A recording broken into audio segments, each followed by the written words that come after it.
నా అన్వేషణకి వాడి కంటెంట్లో మ్యాటర్ లేదని వాడికి తెలుసు. అందుకే వాడు బూతుల్ని అమ్మాయిల్ని యూజ్ చేసి వాడి ట్రావెలింగ్ వీడియోస్ని వ్యూస్ వచ్చేలాగా వాడు చేసుకుంటున్నాడు. వాడికి కూడా తెలుసు అందులో అమ్మాయి బూతులు లేకపోతే ఈ చిల్లర బ్యాచ్ ఉంటుంది కదా, ఈ టీనేజర్స్ వీళ్ళకి ఏం లేదు, ఏదో ఒకటి 4 కబుర్లు చెప్పడం, వాళ్ళని రెచ్చగొట్టడం, వీడిని ఫాలో అయ్యేలాగా చేసుకోవటం. ఇప్పుడు ఏముంది, ఇన్స్టాగ్రామ్ తెరిస్తే అంతా బూతులే మాట్లాడుతున్నారు. ఆటికే వ్యూస్ వస్తూ ఉన్నాయి. వీడు ఆ బూతులు మాట్లాడటం, ఈ అదవ యూత్ అంతా క్రేజీగా వాడిని ఫాలో అవ్వటం.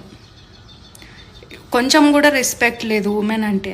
అంతా నిన్న లైవ్ పెట్టి ఆడికి ఏదో ఉమెన్ అంటే పెద్ద రెస్పెక్ట్ ఉన్నట్టు బిల్డప్ వేసిండు.